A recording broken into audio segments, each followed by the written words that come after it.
All right, so Okay, here's the start of the 57 Chevy. Okay, there we go. This is how I do my ends of my braided line. I don't know how much I'm saying this. I'm just going to kind of videotape while I'm working at the sending unit. I'm do this start to finish. This is removing nylon braided line installing from the fuel Jigs.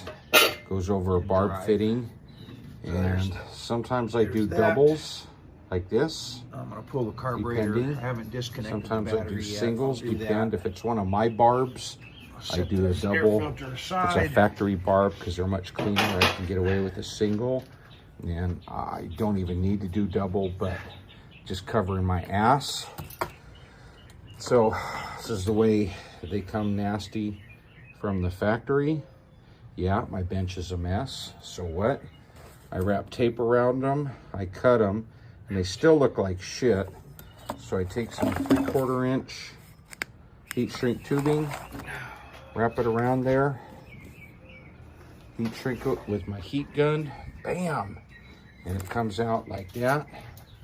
And you gotta admit, it's pretty freaking clean. I'll show you one on the car. Car's over here. See if we can see it. Oh yeah, we can. There's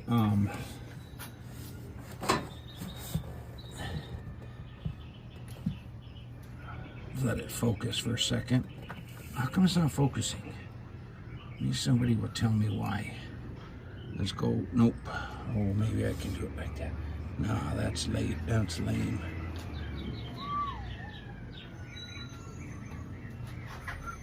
Come on, focus. All right, so it's a pretty darn clean motor. That's dumb. I got just about all the wiring done. I don't know why it's not focusing. It's still hooked. I'll take a better picture later. Doodads here and there, trying to clean all the wiring. But that's how it comes out. A couple things. It looks pretty clean. Trust me. I've noticed in the fuel system, it's totally clean. It looks like there was some new metal lines. Nope.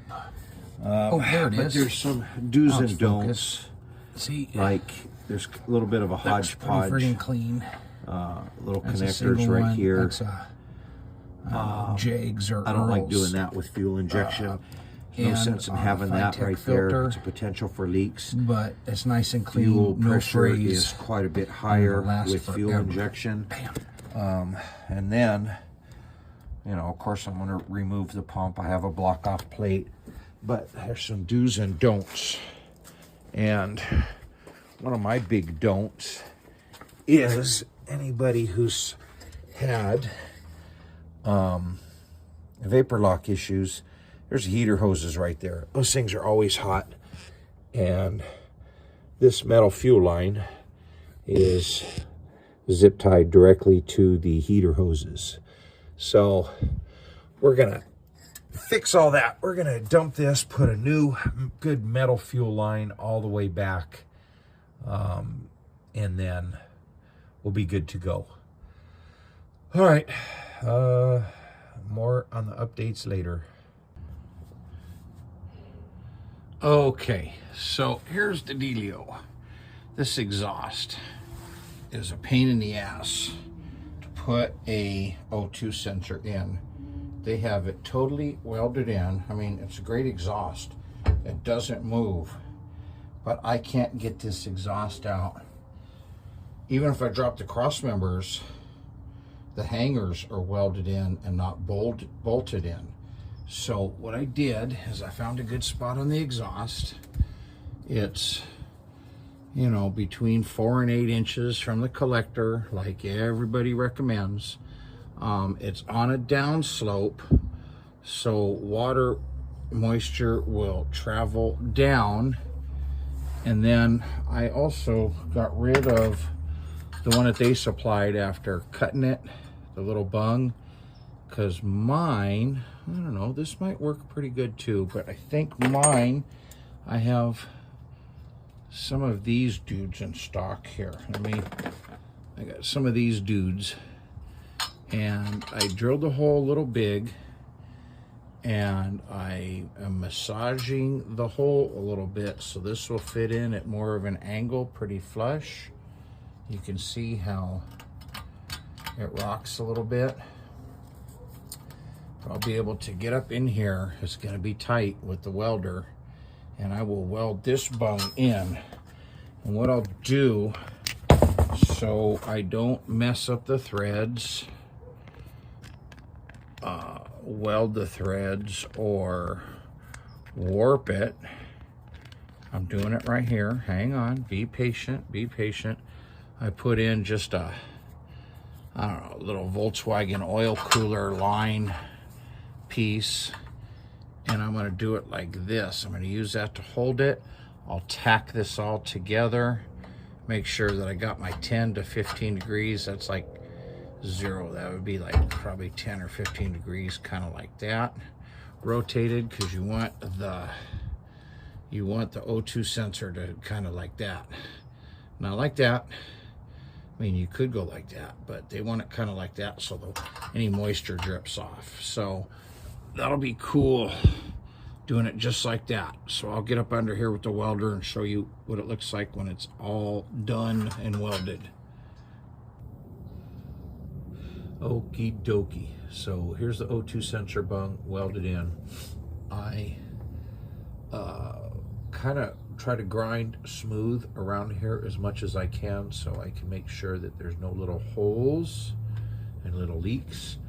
And on this one, what I had to do, because I couldn't reach up there, I MIG welded the bottom half that was easy to get to. I couldn't get my MIG torch up on the top, so I brazed the top. I kind of bent my torch tip like that. You can do that. You can bend these. You can bend these, and I got up there and with blindly brazed around there. And the cool thing is, with the torch, you can run the torch around the base of this, and if there's any pinholes, you'll see them shoot into the exhaust. And when I did that, I just kind of went around, brazed it nice and neat, and I could see pinholes. And then once I brazed, filled in the braze, boom, boom, boom, boom, there were no more pinholes. So I'm pretty confident that that'll be okay. Brazing should be more than fine because that stuff has like a super major tensile strength, yada, yada, yada. So there it is. I'm gonna tighten up the headers because, again, that's all I can do. This exhaust has no break points whatsoever in it. Even the hangers are welded. I mean, great for noise and banging around, but man, for serviceability, it sucks. So exhaust dudes, keep that in mind. Put a break point in it somewhere where we can unbolt it. Maybe another collector down there would have been righteous. Okie doke. See you in the next video. Okie dokie. So here's, let me try to find it. All right. So there's the new sending unit in with the fuel pump. So internal fuel pump, sending unit. I don't like this. It's got this fuel line. They just have it like zip tied here, kind of stuck along there. So I'm gonna go ahead and I'm gonna put a fuel filter there, but I'm gonna redo this whole line here because it's kind of Mickey Mouse. It's just sitting right there, ain't safe, and it's zip tied there. I'm gonna do something different. Let me mess with the wiring first and figure out where I'm gonna put all the wiring under here. This is like, let me zoom out a little bit. This is kind of tight under here with the 4-link, but it is clean. So I'll get back. Ever hook up the fuel until I have bled the fuel system. So I will always power this thing up, let the fuel pump come on at least a couple times to remove all the trash. And right now I have this hooked up to my fuel pressure gauge because I'm using a Holley in-tank pump. And I haven't used one before, so I just want to check the fuel pressure So here's going underneath. I'm gonna give everything one last check. Probably making you guys dizzy right now. My wires are all secured up there. My fuel pump, the in-tank doodad. Can you guys see that? I don't know. I can't see it.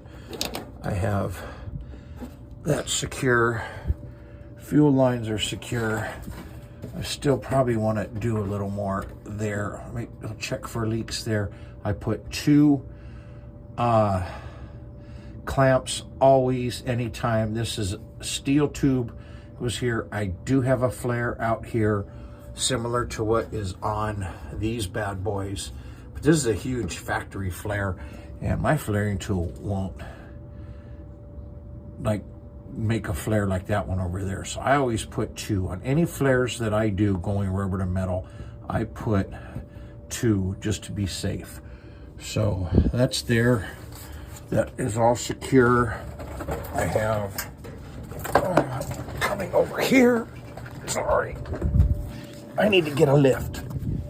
Anybody out there has a good deal on a lift that I can put on a driveway with the mean slope, let me know. I'll buy it. Getting too old for this shit. All right, so fuel line. I need to put a clamp on that fuel filter, but everything looks good. So I'm going to power this up and program. See you next time. Okay, here comes the very first turn of the key. The fuel pump sounds good. We're on gauges.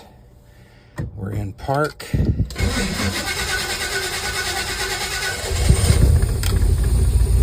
There it goes. Fuel injection. Running. That was the very first turn of the key. I didn't do anything. It fired right up. RPM's coming down. AFR is at 12, a little rich because it's at idle. Throttle position sensor, 0.5%. Idle air steps, those should be coming down. Battery, 13.2 volts. We're going to keep an eye on that because this thing has air conditioning, electric fan, now an electric fuel pump, a computer, a big stereo. We'll see how his alternator keeps up. What else? Run state idle, no faults. Idle air steps coming up. We'll mess with that. I also want to check the timing. Cooling temp, 75 degrees. 14 inches of vacuum, which is good. We'll come over here and check for leaks. Again, while it's running.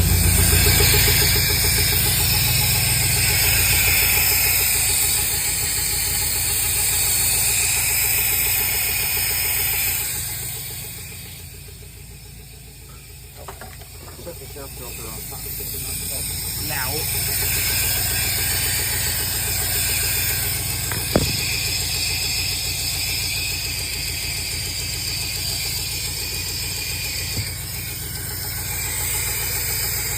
Noise is the fuel pump making that barking sound because they still have the original fuel pump hooked up. Other than that, it's running pretty good.